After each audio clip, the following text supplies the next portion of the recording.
She's April. And she's Molly. And we are... the Book Besties.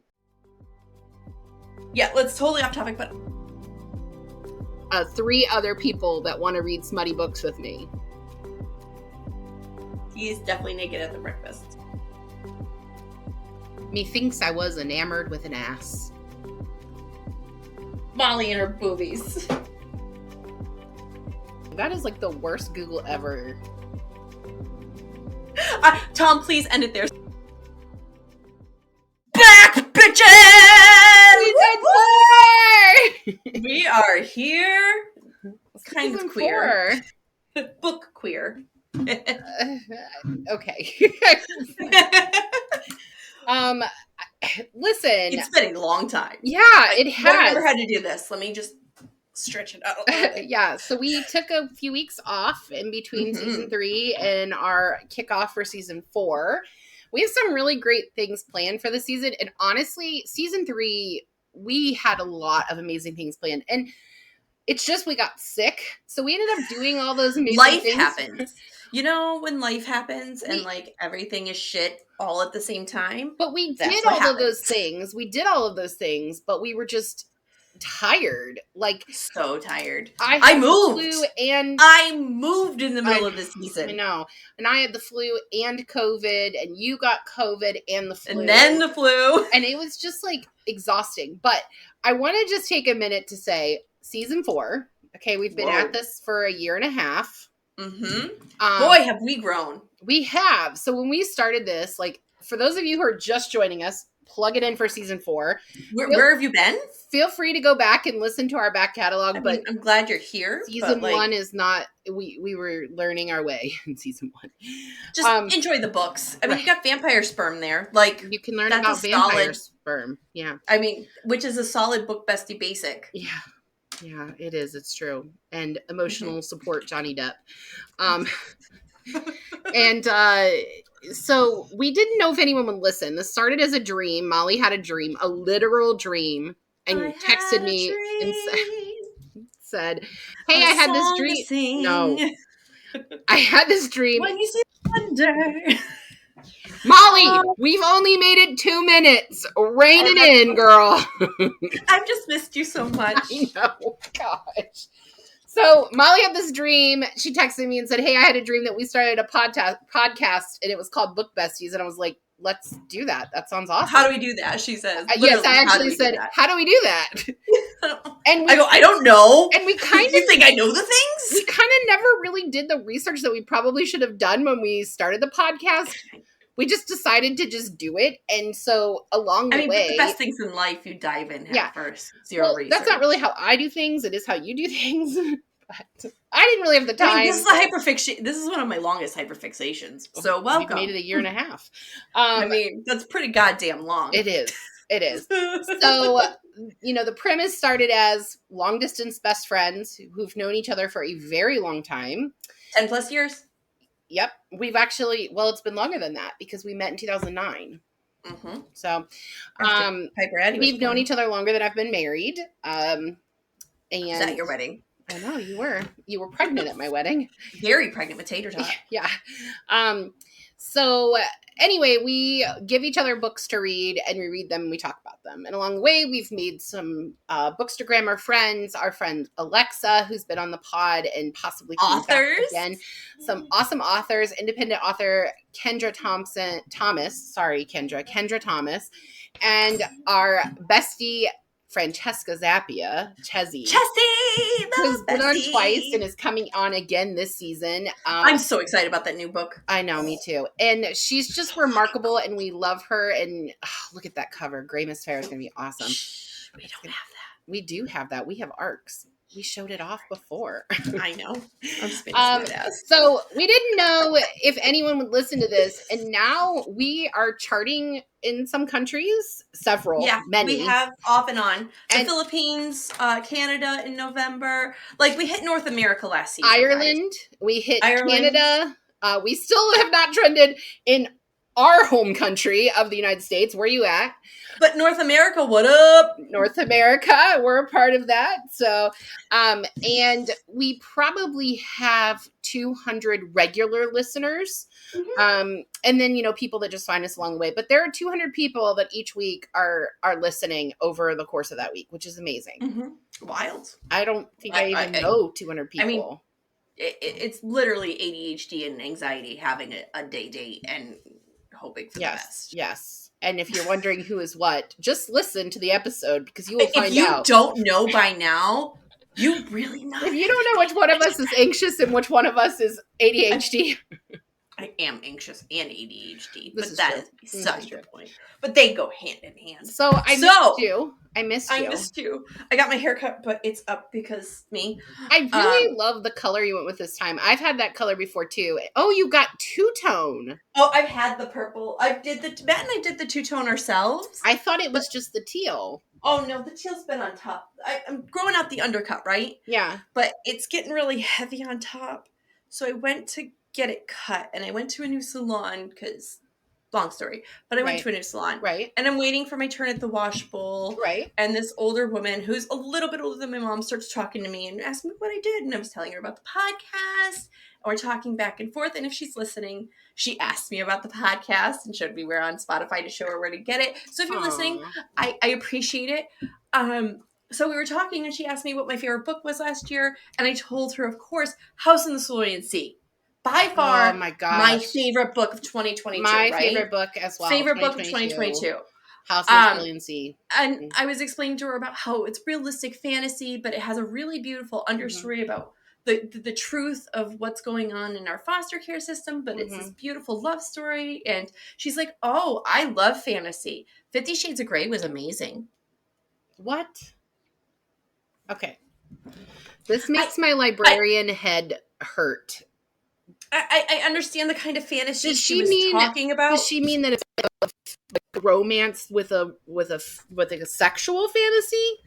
I think she defines fantasy as in like sexual fantasy, because there are as in fantasy romance like ACOTAR series, which I've now finished the first 3 books in. Oh my gosh, I love it so much. I'm sure. I hear it's fantastic, but I was just.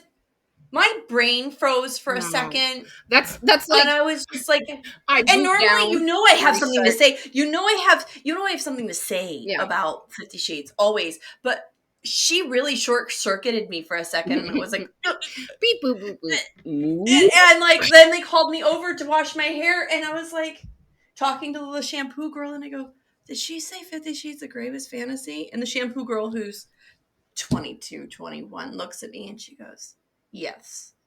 And I go, no. And I'm just sitting there looking at her, and she goes, I thought Tolkien was fantasy. That's high fantasy. And I go, you're on the track, yes, love. That's at least closer than fucking 50 Shades of Grey. I mentioned that I was going to start a smutty book club at work, and I recruited more members this week. I'm not surprised at all. I don't think my boss thinks I'm serious, but I'm 100% serious. It'll be fun, I now have 3 other people that want to read smutty books with me. Good. And I'm like, do it. Yeah, let's. Because you need the more children's librarian that reads porn. Because you need more books to read, like you need a hole in the head. I probably will just do pod books because next month we're doing all romance anyways. So. I mean, you are starting one of my favorite romances. So I started that today.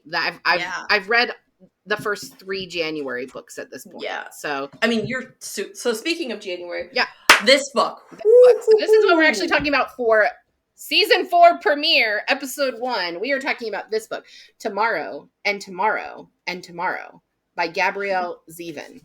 I told my brother-in-law, who's in the Air Force, he loves to read. He's doing like a little mini book club with the girls. Mm-hmm. And he asked me, and he goes, did you read anything good on break? And I go, oh my God, I just read this book. It is so pretentious, but you're going to love it. Molly, Okay, so first of all, shout out to my friend Kelly. I've known Kelly. She's in Ohio. I've known Kelly since Oh, she was a middle schooler and I was a high schooler, and we were in youth group together.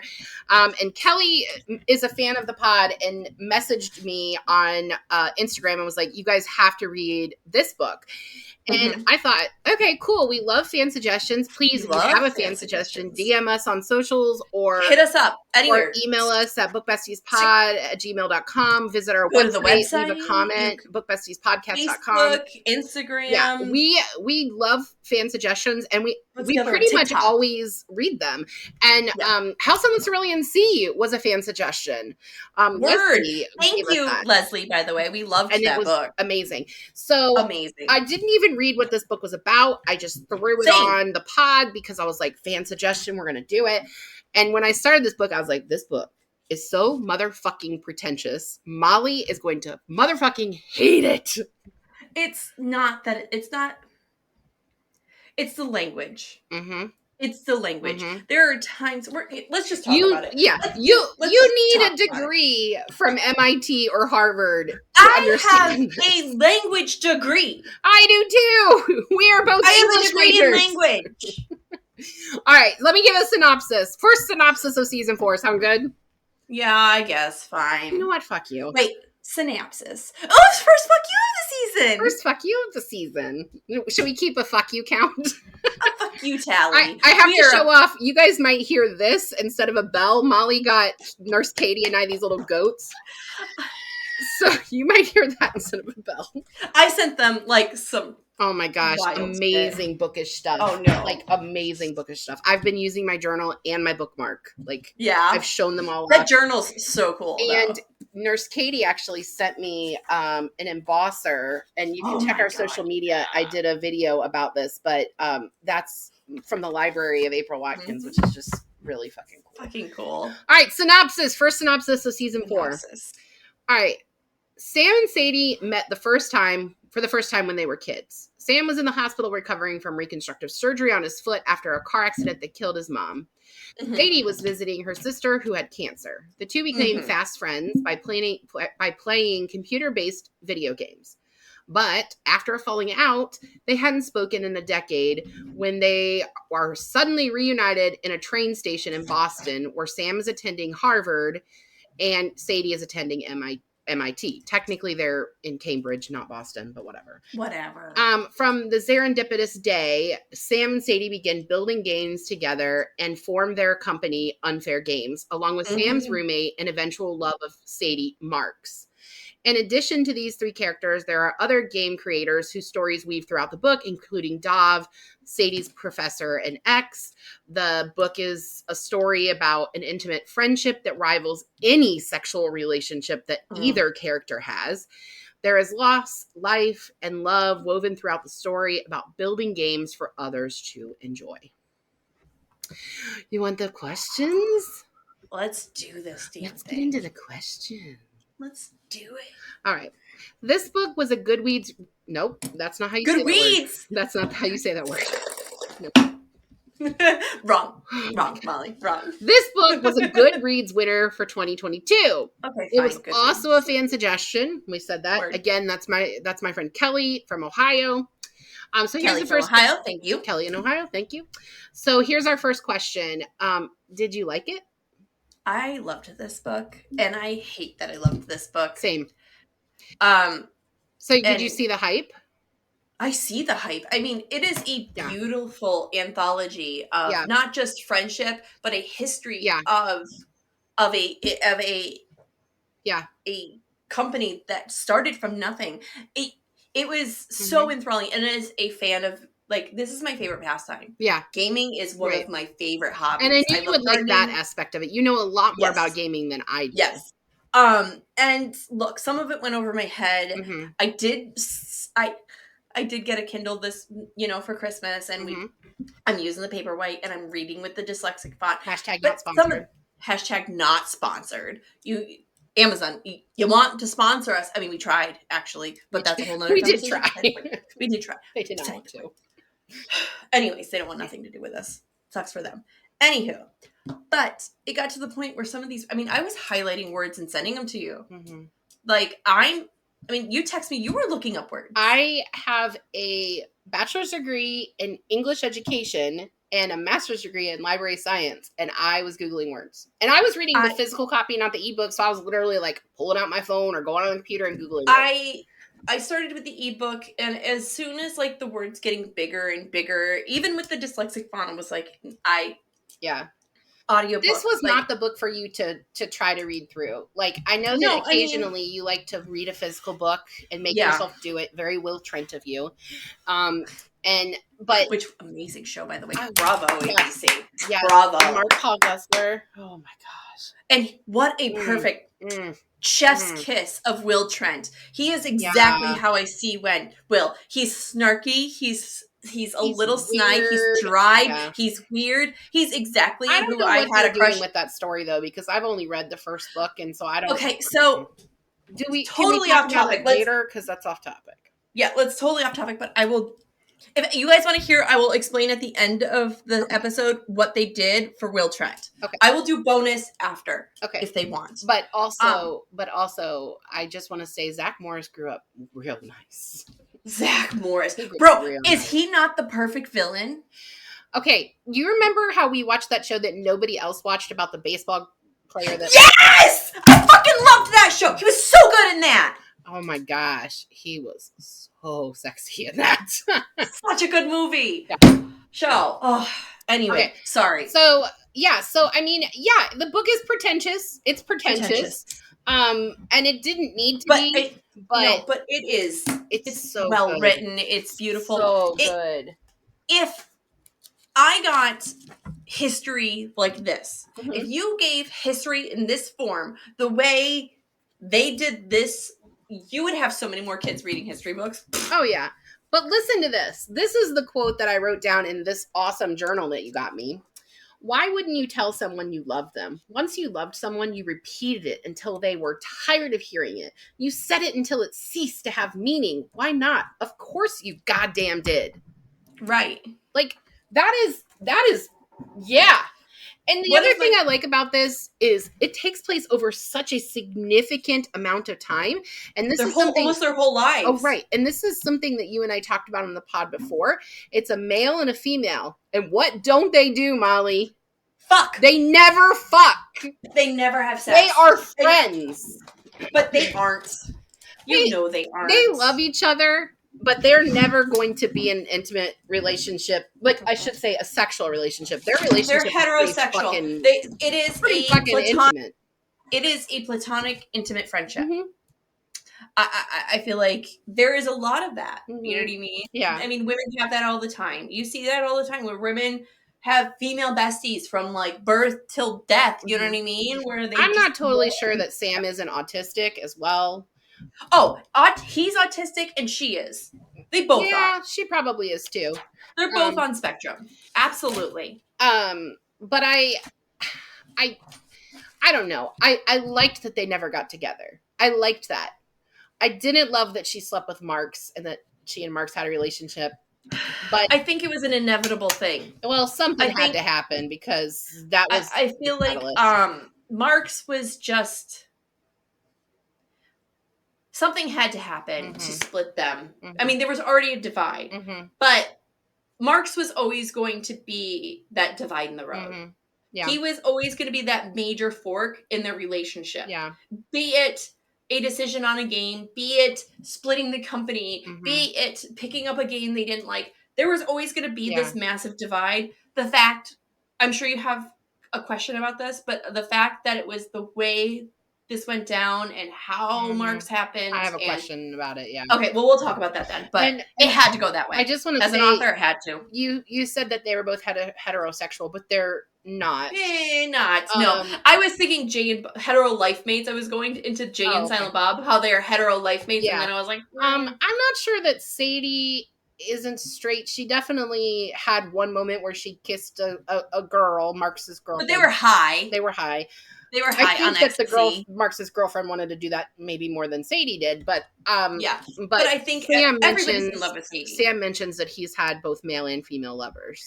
I think Sam I think Sam is asexual. I Probably. don't think he sees gender. I Yeah. think it's more of an attraction. Yes, and he And does talk about not understanding why people even want or need sex. Like that's not right, it's he more of mentions that a masturbation is better for him. So because I mean it's less work. I mean, let's not lie.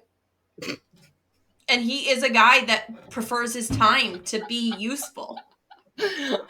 He is a man that prefers his time to be useful. so And that just is a like quick and easy fix. jerk it off and move on. Go make some Just video move games. on, man. He can do it in the shower. He can make it a part of his morning routine and just fucking go along with it. Whatevs. Like, His I get morning it. routine includes getting in a Shit, shower, shower, shave, masturbating in the shower. masturbate. It's shit, shower, masturbate, shave, brush your teeth, go get breakfast, get your coffee. He never got get your... dressed. He's just naked No. at the breakfast. Yes, Okay, he's definitely naked at the breakfast. Next question. He didn't dry off either or do his hair. He's just covered in. Well, I believe he semen. probably wouldn't He do his didn't hair. wash his body either, so he's covered in shit, And I'm semen. not sure that he ew. And I'm not sure that he is autistic and not just somebody that has some serious PTSD because of the accident with his mom and like that. Right. I His mean, personality. like, Who knows? and I mean, honestly, they are slightly unreliable narrators. We're only getting a little bit of information from them in that time frame. We're not seeing the whole picture. Right. We're not getting both sides. And it's third We are person. literally getting It's not first person. No, it is literally their story in that moment, and that's it. Yeah. And there are parts, and we'll talk more about this later, but there are parts of the book that aren't even written in third person. Yeah. All right. Sam and Sadie have an uneven relationship throughout this book, partly because of Sam's disability. We see this first when Sadie contacts Dov for his engine, and then again when they choose the Opus computers over Cellar Door Games to release Ichigo. I have two questions for this. So do you think that Sam's disability ultimately led to their falling out due to Sadie's built up resentment of just like always giving in to him? No, I think their falling out had to do with miscommunication. I think neither of them knew how to communicate. I don't think they needed a mediator. And that's where, Marks came in. And if Marks wasn't there to mediate, and Marks knows that he was there to mediate, like he knew that was his job. He was cool with it, but without Marks there to like, it just didn't happen. Well, it kind of reminded me, their relationship kind of reminded me of the relationship of the game creators in Ready Player One. Yeah, a little bit. They had a woman who was sort of the mediator between their personalities as well. And Marks kind of plays that mediator between the two of them. Yeah. This is common when you have two people who are very highly intelligent who are creating something together. They need a third person to like rein it in. Like you've got to be human. You have to do things like pay the bills and have an attorney and like that kind of stuff that like Marks was taking. You have to have a grown up, right? You have to have a grown up. He was their grown up. Has to be realistic. Yeah, yeah. That has to be. I honestly think that's what bothered me about him having a relationship with Sadie was because it was him picking sides. He had never picked sides between the two of them. Oh, he always picked sides. Until he got in a relationship with her, he always picked Sam. He always picked Sam. I think he did a much better. I think he loved. I could even say I will even defend this. He loved Sam more than he loved Sadie, hands down. Sam was this little brother. I don't know if I agree with more than, but or as much. I will say, okay, I will defend as much as Sadie. Yeah, I agree with that. As much as Sadie. I agree with that, but you stop. You pick a side when you're fucking someone, and that's the person you're fucking, especially if love is involved, and they loved each other. Yeah, but he wasn't. And we're gonna have a kid together. I think the problem was that he switched sides. Yeah, I can agree with you that he favored Sam more than Sadie initially, but when he switched sides to Sadie, I think that was the big problem.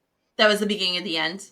I think so. All right, so assuming that we had the opportunity to have a contract with two different companies, like they do in the book. So one of the contracts, which was a Cellar Door Games, would allow for them to make a second game within 3 years, and it didn't have to be a sequel. and they wouldn't make as much money initially, but they could get royalties from the game forever, basically. Yeah. Or the Opus Computers deal was they were going to put the game on the new gaming laptops that they were manufacturing that would be out for Christmas. They would also like advertise the hell out of Ichigo, and they would give a huge sum of money up front. And they had to make a second game within a year, and it had to be a sequel. So which of those deals would you pick? Let's just think of it in terms of podcasting. Like this was the same deal, but podcasting. What would you pick? I honestly would have stuck with what Sam did. Really? And the reason is because looking at it as a marketing standpoint, fuck the money, okay? Without that promise of launching it, without putting it on that computer, without making it a part of everybody's household by making it on the TV and doing this huge media blitz, it wouldn't have been what it is. Yeah. I think you wouldn't have had Ichigo didn't have the legs on its own. It didn't. It's a beautiful game. Yeah. It's smart. It didn't have the legs on its own. I think Ichigo wouldn't have been the novelty that it became. I don't think you would have had like the Ichigo lunchboxes and all that kind of shit because Cellar Door Games wasn't as big. They weren't going to be able to market it. I mean, it came like, remember when we all got pinball on our computers as kids and we lost our shit? Yeah. It's that, right? Yeah, but the other side of that is, and the part that I didn't mention, was that Opus Computers were real dicks to Sadie. Oh, terrible human beings. They were very sexist, didn't want to even acknowledge her as she basically created Ichigo. She did create Ichigo. Sam didn't know how to code to the ability that she did, and they were dicks to her. And honestly, that would have been enough that it would have turned me off too. Same. If they were treating me the way they treated Sadie, yeah, I'd be out. Yeah. But from a logical, non-gender, third person without that information, you take the more money. I'm taking the money. Yeah. I'm looking the long run. Ichigo, that right there is the nest egg we need to start our business. Yeah. Period. And I think Ichigo going to Opus gave them the opportunity to make their own business, whereas the other deal with Cellar Door Games, they probably always would have been, Cellar Door Games and Simon. They would have been under Cellar Door Games. They would have never had their own. They wouldn't have had Unfair Games. No. Yeah. All right. So I want to talk about Sadie as a character since I mentioned their uneven friendship. So Sadie has several relationships in this book, but the two longest ones are with Dov and Marks.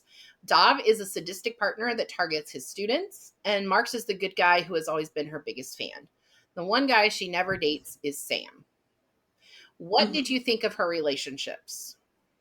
Man, this girl's fucked up. So fucked up.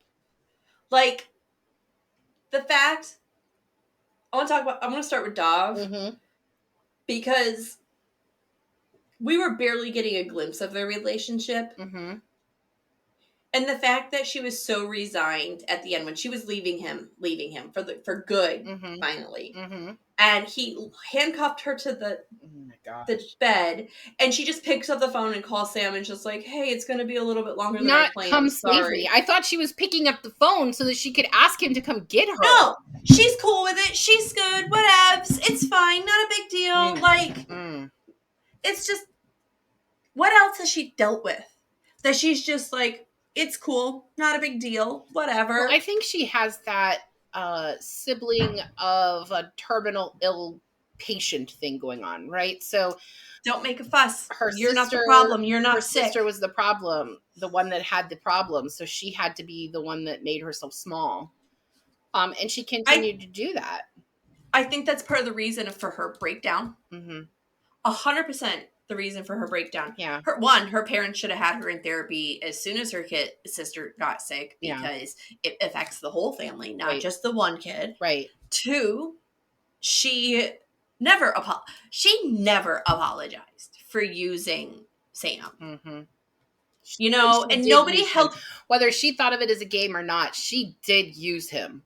And the fact that the only person in her life that was like, hey, this is fucking wrong, was her grandma, makes it even more skeezy. Yeah. Like, it's cool. he's just the Asian kid. Don't worry about it, kind of thing. Like it reeks of early 80s Republican. Does that make sense? I don't agree with you because her grandma straight up told her this was not okay. You need to stop doing this. Right, but like I'm saying, like the behavior of like a wealthy, entitled person in the 80s. That's what I mean. It reeks of an 80s entitlement. Okay, I can concede that, but I'm not going to concede the. I'm not. I shouldn't have put a party to it. Forgive me for that. I shouldn't have put a party to it. First of all, her family was Democrats. That's made clear Right. very often in the book. Oh, right, and they were very entitled. But so, I'm mixing books up now in my brain. Anyways, not the point. I'm just gonna. We're struggling because we're reading so many books at one time now.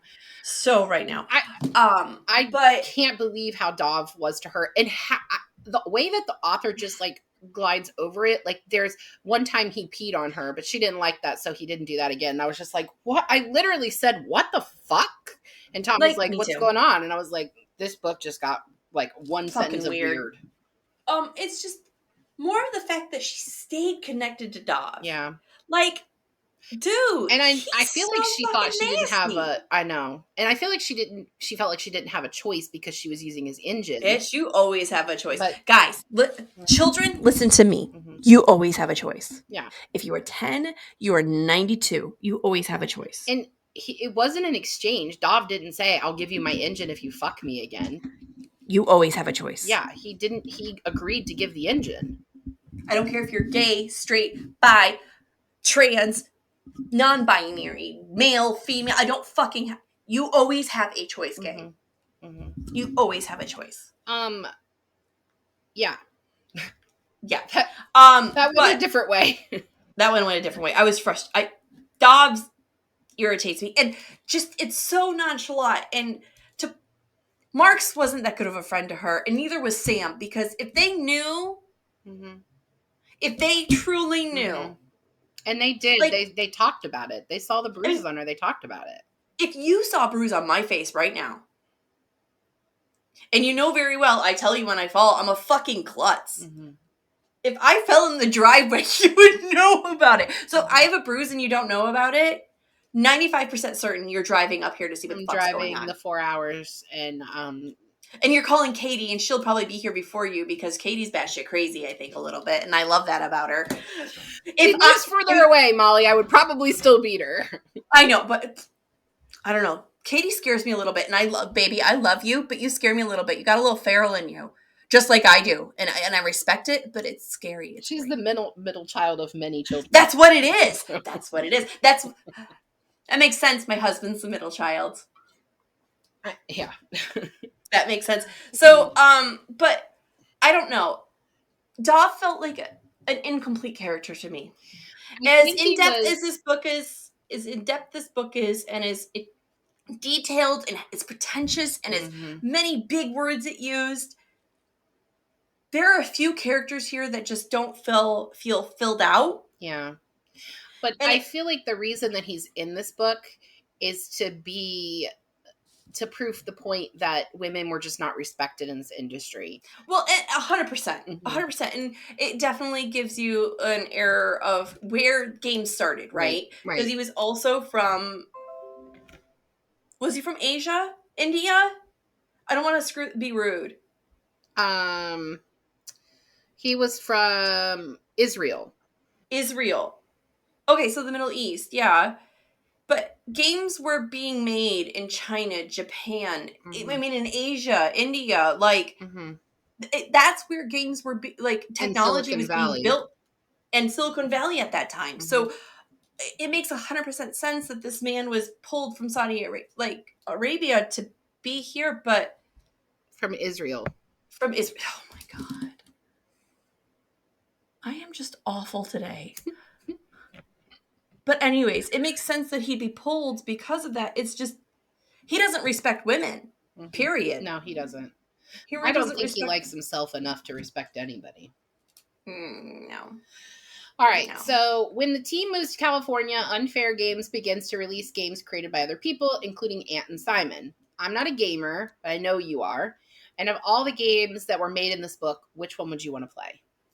Oh. Honestly... the game Sam made for The Pioneer CD. Town. So I loved my favorite. Okay, so Farmville was great. mm-hmm. I like Sims. My current game fixation is I was doing beta for a game, and now I'm caught up on it, so I'm just playing it. But it's that style. It's a casual, Mm-hmm. slow mission kind of game, and I love that stuff. Like my favorite game growing up was Oregon Trail. Yeah, Always. mine too. So like Mine too. that I like the interactive feature of it, but I don't know. Like for me, it would be a toss up between that one and I've never played an MMO before, but I thought Mapletown would be it for me. Mapletown would be cool. Because I like that kind of thing where you're like community and you're building. And I did play the Sims for a while, but I never played. I like that too. I never played like interacting with other people. Like I just had my own thing. Well, World of Warcraft. I mean, yeah. Tom loves that. That's not my thing. It's just too much. It's too intense, right? I like playing a lot of I play a lot of games on my phone that you like go through a journey and you build and it's like the strategy, the role playing. I love those. And there was this game that I think it's called Play First is the company, but they were on Yahoo. Yahoo had a gaming free game site, and there was a game called Chocolatier, and I remember all of them. I loved that. Oh, I know where that was. What? That was on the remember when Hershey's had their own candy website and it was all games as a kid? No, I don't remember that. Yahoo had it though. It was on Yahoo's website. Right. But before it was owned by Hershey. Oh, really? They bought it from Hershey. It was around this whole the world website. buying recipes and buying ingredients and making chocolate and building a chocolate empire. I loved that. I wonder if I can find it. Hershey had it was like Lifesavers and it was a long time ago. This was set like in the, I don't know, early 1900s. Oh, I Googled internet website game Hershey and it gave me the hockey team Hershey Bears. Molly, that is like the worst Google ever. My gosh, this is why people still need librarians. All right. When Marks and Sadie finally get together, they hide their relationship from Sam for a full year. Was this a good decision for the company? And what about for their friendship? Okay, of course they hid it from Sam. He was going to go batshit crazy. Like, one, Marks knew he loved Sadie, so he betrayed his friends. 2, he knew it was inappropriate because they fucking own a company together. 3, he knew his job was to mediate. So Marks knew what he did. He was hiding it. Well, he didn't want to hide it, but he was nervous about what Sam was going to say. But he thinks he can control Sam, right? So I'm going to do this. That's a screaming goat for those who don't know. I have a real problem, and I need everyone to listen to me. If there is something that you are doing in your life that you cannot tell the person and people that you love and trust the most, 100%. you should not be doing that thing. That thing is not for you. You have to lie. It's not good. It's not good. It's not good. Yeah. So you have not a good choice for their company or their friendship to hide it. You know that little gut feeling you have when you're like telling a white lie or you're like skimming the truth? That's what he was doing. Yep. That's exactly what he was doing. He was a terrible friend. Yep. Sadie wasn't any good either. Well, Marks didn't want to hide it, but Sadie did. And Sam knew anyway. All right. After the release of Mapletown, the book talks about the history of marriage equality. Ant and Simon get married in San Francisco. Their marriage is declared invalid a few months later, which is actually historically accurate. Right. Sadie suggests that Mapletown allow characters to get married. Gender is never specified. This leads to the major climax of the book. And trigger warning here. Right, gang. When 2 angry and armed protesters enter unfair games set on killing Sam, because he's the big driving force of this game. His character is the mayor. The mayor, right. But, like the Monopoly man. Like, he's the face of the game. Yeah. But Sadie and Sam are in New York City promoting Sadie's newest game. Unfortunately, the gunman... Which just sounds really cool, too. It does. The gunman shoots Ant once and Marks 3 times and then kills himself. Mm-hmm. Ant recovers from his injuries, but Marks eventually dies, and we actually read this story as if we are Marks as a player in a game. Yeah. Did you like the point of view change? It broke my heart slower. Mm-hmm. It broke my heart I slower. really It thought he was was going to just recover. I mean, there was so much no. like I knew as soon as that gunman entered that building, I I was knew he like, was going to get "You shot. motherfucker!" As soon as I did that, I paused the book and I cursed authors every once in a while. And this is what I did. I go, "You fucking bitch!" I go, "You didn't have to. No, You got her pregnant." And you got her you pregnant. made her fall in love, and you made Sam cool with it, and you made everybody fine, and like they're fixing their shit, and now you're gonna fucking kill him, and you're gonna tear them apart. And both You Sam and bitch. Sadie, as the survivors, they are going to have issues with feeling guilty that it was their fault, right? So Yeah. Sam was the face of the game, and he wasn't there, and he was the person that they wanted to kill. And Sadie was actually the one that made the idea for them to make Mapletown, and then for the marriages to happen in Mapletown. Mm-hmm. So they're both going to have survivor's guilt because they Yeah. both feel like they contributed to it. I don't think the book does enough to dive into that, but you 100% see that they have it. It's just 100%. yeah. But I really liked this point of view change because I thought it was really interesting. It's like person in a coma, but it's also video game style. So he goes back and forth for what's happening in his reality, which is that he's in a coma, medically induced coma, and they're all in the rooms and what have you. And then it goes to like what actually happened with the gunman, and you make the decision to do this, and you make the decision to do that, and this, and it's that second player like old textile game of Oregon Trail. Yeah. That's exactly Well, what it is. yeah, it's a choose your own adventure. Mm-hmm. You have to pick one. Yep. And something's going to happen. Yep. Yep. And it doesn't mean anything good's going to happen, but something's going to happen. But I didn't think that this storyline was. I did not think this was the best way to have the falling out. It's not just about killing Marks. I think that like this was. I'm not saying that people don't get political and shoot up places. That happens, unfortunately, far too often. But this didn't feel. A first grader did it. Shot his teacher this week. I know it happened here in Virginia. Yep, where I am. I just don't think that this story fit in this book. Oh, I honestly thought they were going to divide the company, go their separate ways. So did I. Like that's how I thought it was going to go. But as soon as those gunmen stepped in, I go, "Oh, I see what you're doing." As soon as that page turned and we go, "Gunmen," I go, "I see what you're doing." And I'm not even sure she was trying to make a point of I don't think this was political. Gay marriage. I don't think it was that. I actually think what it was the idea that video games make you violent. Well, and because they actually directly mentioned that in there. Right, like he didn't realize what it was going to feel like. Mm-hmm. It doesn't feel like you think it's going to feel. It doesn't sound like you think it's going to sound. And and the Columbine guys, they were, if I can find this, I will back my statement. Mm-hmm.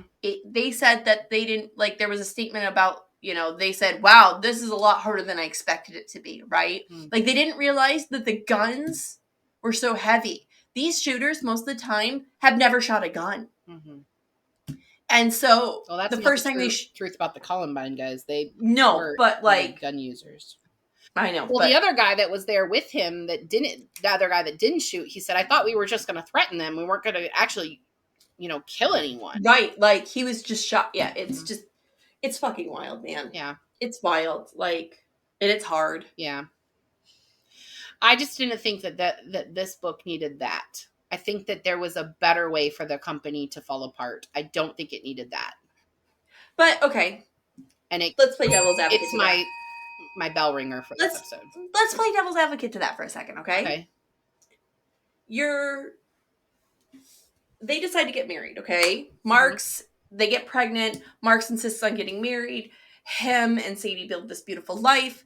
She starts spending more time at home, making more child-based games because she wants to make her kid happy. And she one day decides that she wants to branch the company off. Sam still wants to focus on what they're doing, creative, brilliant things. She wants to focus on kids. Next thing you know, they fight, they divide the company, and she goes one way, he goes another. Sam drives his company to the ground, they come save them. That's how the book would end.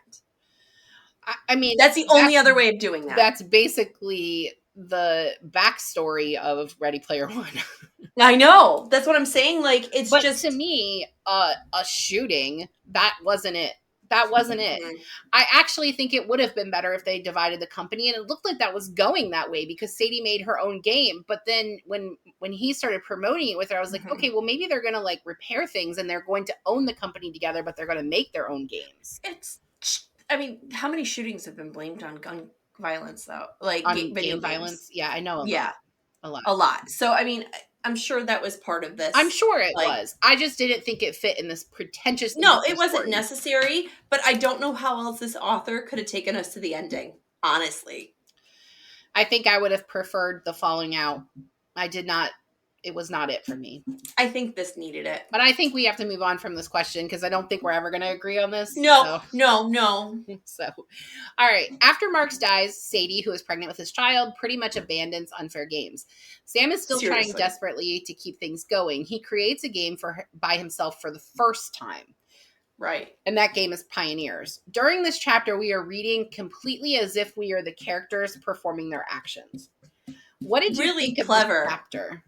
So clever. Yeah. I knew who it was, though. Oh, that was my next question. Did you know? I knew exactly. I knew it was Sadie. I knew as soon as, Emily was Sadie. I didn't get that Dr. Dallas was Sam. Oh, I thought I figured they were all Sam. I didn't get that. I figured they were all Sam. It's just, I don't know. I have a love-hate with this game. Mm-hmm. I feel like it was very sweet. Mm-hmm. It was very sweet. It has Sam written all over it. And especially since Sam doesn't know how to express his love, this is a very Sam thing. Mm-hmm. This is the biggest love letter anybody could ever create for you put Easter eggs in there, like Marks is there, and he's the, what is he, the horse breaker, which is what they called him. And did you hang out with the theater kids a lot?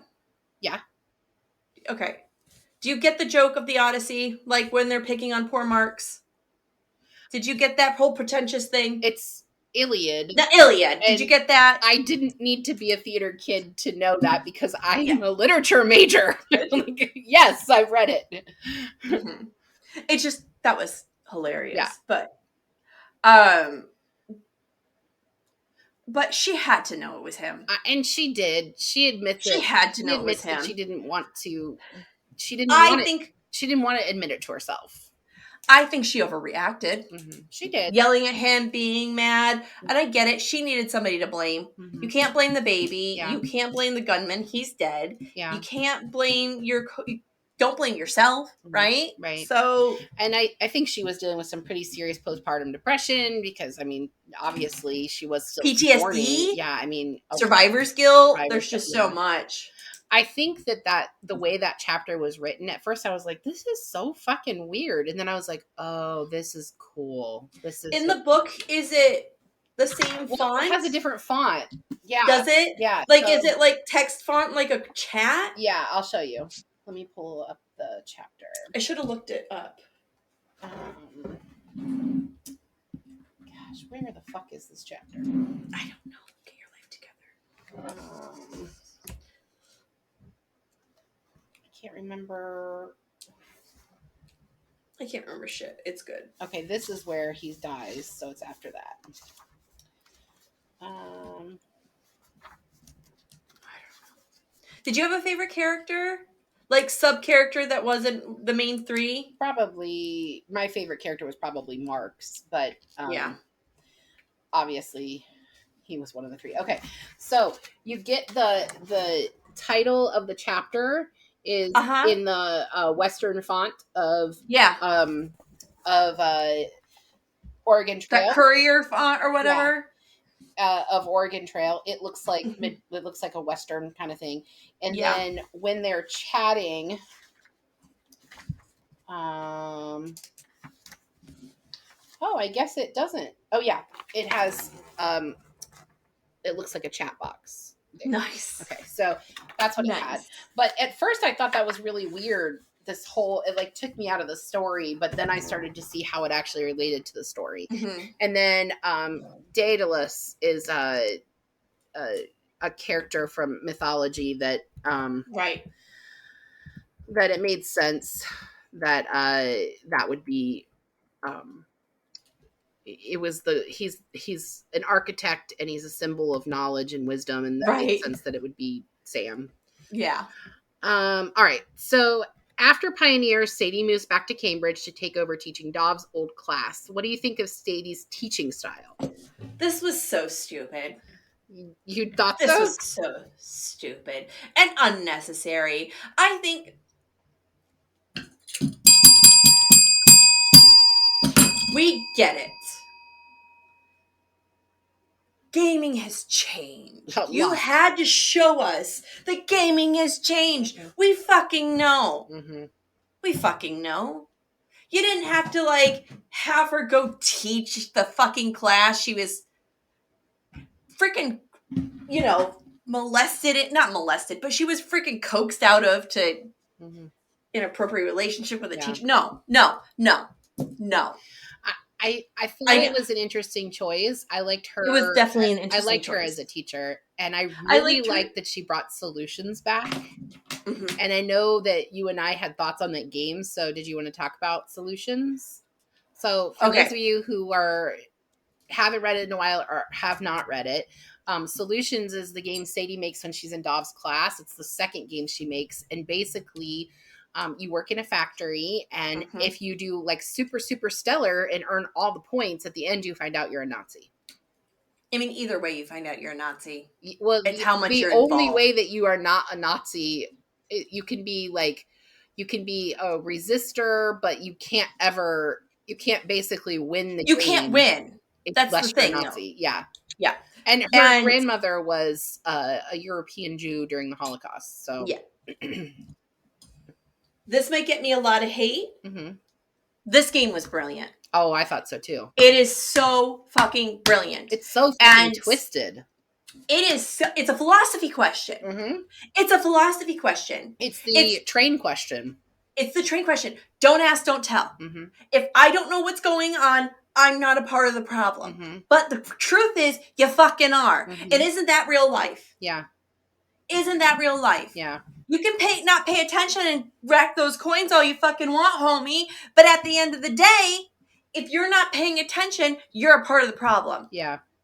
What a great statement. Yeah. It is brilliant. It would never go on market today. Oh, it didn't go on market then. I mean, she made it for class. No. Like, it's brilliant though. Mm-hmm. It's brilliant. And those that don't see it and get offended don't get it.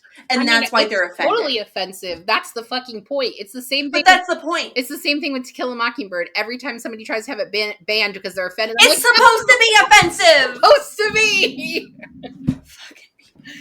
Oh man. But I thought it was interesting that she went back there and had that life. I just don't know. I mean, what is that? That like, showed character growth. Is it reparations? Like, he feels bad, so he's giving her his job because he fucking took advantage of her? Like, I mean, I guess he was getting divorced for the second time from a former student as well. Gross. Yeah. I mean, gross. Yeah. That's one of my new words. I mean, it's not a new word for me, but that's a new pod word. Gross. We're going to use that this season. Molly will be using that this season. April probably gross. And I'm going to make this face. Gross. You nasty. Oh my gosh. Okay, so in the end, another game company wants to make Ichigo 3. Sam and Sadie attend a meeting together for the first time in several years. Sam asks Sadie to make another game together. The book ends without confirmation that they'll ever create again. Sadie shares a new game she's worked on called Ludo Sectus, which is game 6. Do you think they will work on this game together? Absolutely. Yeah. Absolutely. It was that hopeful glance as someone boards an airplane at the end of a movie and you're like, we're going to get back together. Yeah. It's the lover making it to stop the plane. Mm-hmm. It's It's what is it in The Graduate? Him banging on the window, mm-hmm, right? Mm-hmm. It's just, it's the happy ending we want. Mm-hmm. We know who they are by this point. Mm-hmm. We know they may not last forever, but Mm-hmm. we know we're gonna get one more game. Yeah. And I mean, honestly, that's what we want. Yeah. I mean, I would kill for more Firefly. I would kill for more original George Lucas Star Wars. I would kill for more OG Elvis, right? Like, there are things in this world we want Mm-hmm. from these brilliant creators. Mm-hmm. We don't always get it. Yeah. And in this moment, these fans are going to get it. I think so too. There's one thing I wanted to talk about that I thought was unnecessary. Okay. The couple that Marks was meeting the day he died. Uh-huh. That story was weird. Why was that in there?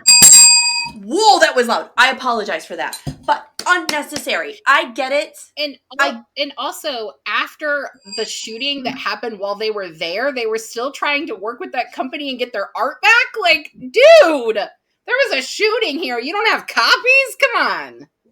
I get it was Marks from beyond the grave going, you two need to work together. We love you. Yeah, but it was very cliche and unnecessary from me. It's fucking bullshit, man. It's just fucking bullshit. So that's all the questions that I have. And I know we didn't talk about Sam's mom. I didn't know if you wanted to talk about that stuff. I just didn't feel like, I know that it helped, it made Sam who he was, but I didn't think it was relevant to everything. I mean, I don't know. I think we covered the bases. Yeah. The only thing, I want to know what you think, because this is a more history-forward book than we cover. Mm-hmm. It is not a character. Mm-hmm. This is not a character-driven story. This is a history-driven story. Mm-hmm. What do you think of that difference? What do you think of that choice by the author? Well, for me, as somebody that doesn't really like historical fiction, Mm-hmm. what I liked about this, and you're going to because technically it is historical fiction. You're going to think this is funny. What I like about this is that she wrapped it in very pretentiousness. For me, as pretentious as the writing was, I am a fucking sucker for that. That's why I was an English major. And same. And last season, Chezzy came on an episode that you were sick and weren't able to come on, and we read Station 11, and you did not like that, and a lot of that was because it was a little pretentious. And Chezzy and I ate that shit up. And the problems with the pretentiousness problems I had with Station 11 weren't the same pretentiousness problems I had with this book. This book was more of a, sometimes we're trying too hard. Mm-hmm. And I'm going to go, since she loved Shakespeare and all the other classics this lady loves to talk Which about. Is also I'm going to part of Station 11. I am going to pull a Shakespeare quote to finish this. Okay. I think the lady doth protest too much. Uh-huh. When we push too hard against a wall, it's for a reason. Uh-huh. Why are we forcing this line? Yeah. You know what my favorite Shakespearean line is? Methinks I was enamored with an ass. I was. I've dated several. Well, I can pull up records if you'd like. That's my favorite. Okay, so Will Trent. Huh? Do you guys want Will Trent now? Or next week? We got to wrap up. You can tell us about Will Trent real quick, and then I'll share what we're going to do next week. So, for those that are watching Will Trent that aren't fans of the series or haven't read the series, only read the first one, totally disturbing. Right. So, why you're confused? That first book's super graphic. It's not funny graphic at all, and the show is funny. Super graphic, right? Because Will Trent's funny. The books are funny. So the first one, okay, because we had to lay the groundwork. Will had to, okay. So Will busts, in the first book, Will busts a cop, right? Mm-hmm. And when in the show, when cop is on the show. So is he going to be busted right, at some point? But so they busted a different cop. They're changing the storyline a little bit. That's what I saw. They're changing the storyline a little bit. They're making him like Angie, which I'm not a fan of, but we're going to work that out when we watch the show. But this story is about him, Angie, and the guy that keeps calling him Trash Can. We're in the same foster care program. Yeah, is that one of the books? Yes, it's one of the books. And that man was terrible. As soon as I knew who Mark Paul Gosling was, I started getting upset. Like I was tearing up because I know who this is. Mm-hmm. I know how much of a villain this guy is. And I know what he did to Will. Like, oh, it is so good. And this was written for the fans. Mm-hmm. This was such a Karen Slaughter, Well, Karen Slaughter going, I got fans, Tom I to love watch you. it with me, and we are going to keep watching it. So It's so good. Okay, all right, what let's we're talk doing about this month. pod shit. Okay, Fuck so Molly and her boobies. and your boobies, Movies. Molly. All right. As I say, Next week, we are reading this book, The Midnight Library by Matt Haig. And this book is not what I thought it was, but we're reading that one next week. And that will be on, okay, so this episode premieres on the 10th, and this episode will be on the 17th. Mm-hmm. For our third episode of the season on the 24th, we are reading this book, Luckiest Girl Alive. And this episode will be hosted by our very, very good friend and honorary book bestie, Nurse Katie. Nurse Katie. It's not about dying, kids. It is not That is a trigger warning. That book is all just the trigger warning season. All the trigger. You haven't even gotten to all the trigger warnings yet. I finished it today. Oh my gosh. All right. And then we're going to wrap out the month on the 31st with this big ass fat book, Illuminae. I didn't plan that. I swear to God. But the way it's written, it's not lengthy. It's just the writing style. It looks long, but it's not. And this is by Amy Kaufman and Jay Kristoff. And I read their little bio blurb today. Collectively, they are 12 feet 5 inches tall and live in Melbourne, Australia, with 2 long-suffering spouses, 2 rescue dogs, and a plentiful supply of caffeine. They met thanks to the international taxation law and stuck together due to a shared love of blowing things up and breaking hearts. Tell me that's you amazing. And I would not have something similar if we wrote a book, though. 100%. So that's what we've got coming for the rest of the month. Keep checking our social media. You know what? If we write a book, guys, that'll be the day we use the name of the not friend. That'll be the day. Do you want to tell everybody about our contest on our social media? Oh, yeah. Our contest. Okay, so we are running a contest. Is it? We sure are. What is it under on our drive? I don't even know. I'm in the wrong drive. I don't know. We are so not prepared. All right. We're running a contest on social media. It's actually specifically going to be on Instagram. Yes, specifically. And if you put an entry in, it has to be on Instagram directly, guys. Directly. So how this is going to work is you are going to be creating our outro line. Yes. Instead of us saying bye, everybody, you are going to create what we're going to say when we sign off. This will be... I have it brought up. Do you need me to read through it? No, go ahead. All right. So the contest starts this week on Friday, January 13th, and it will run until January 20th. We will announce on the episode, the 24th episode on the 24th, which is when we're doing Luckiest Girl Alive with Katie. We're going to announce the winner then, and we'll announce it on socials. So you get 1 entry for sharing on the comment. Making your comment. This is the sign off that you're recommending. You get another entry if you share it, and another entry if you tag a friend. Okay, so we will be counting and giving you the extra entries. The tagline has to be related to our pod. It can't just be like, fuck off. That's all, folks. Although that kind of might not be a terrible Later, fuckers. It needs to be PG so we can use it on socials. Fine. Original content. So you can't use something like that's all, folks. It can't be good night and good luck. You have to actually come up with something that's related to us, and nothing that's copywritten, because we aren't going to get in trouble for this shit. No. So what do you win? Tell them what they win, April. Okay, what do you win? You will win. Hang out with us.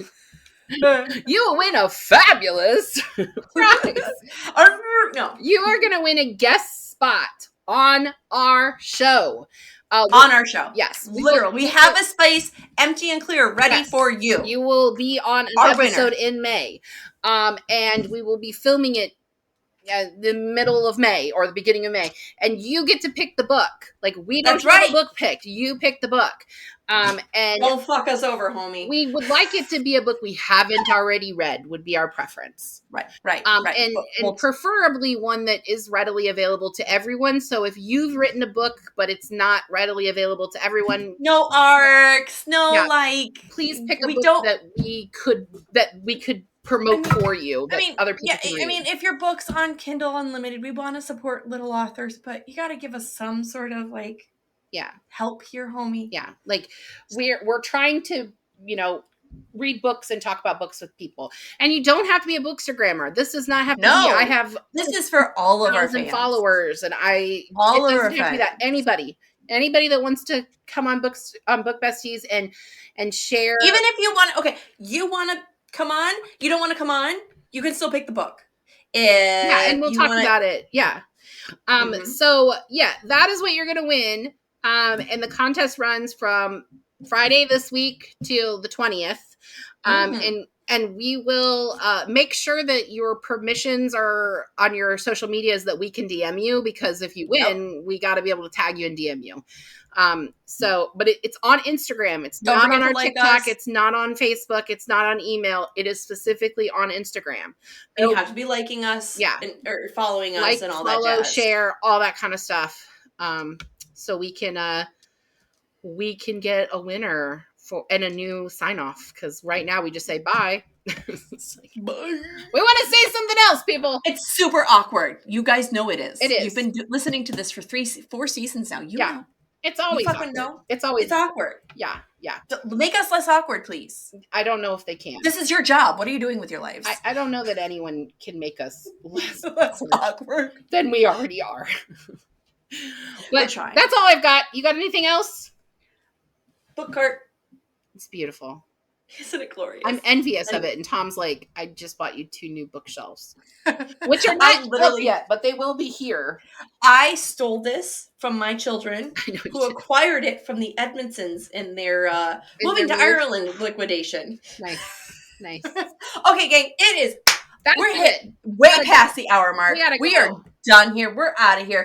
We'll see you later. Thank you for joining us for season 4. We are so glad you're here. I cannot wait to read more books. April, I love you. I love you. And I'm going to... Till next time. We're going to say goodbye now. Bye, fuckers. Bye. Stop calling people fuckers. Thank you for joining us on Book Besties. Don't forget to like and subscribe. The views discussed here are those of Molly and April, not those of anyone else. Today's book was Tomorrow and Tomorrow and Tomorrow by Gabrielle Zevin. Your Book Besties are Molly Biggs and April Watkins. Editing by Thomas Watkins. And music is Sleep Sweetly by Brigida. Don't forget to follow Book Besties on Facebook, Instagram, TikTok, and YouTube. If you would like to contact the Book Besties, please email us at bookbestiespod@gmail.com or visit our website, bookbestiespodcast.com.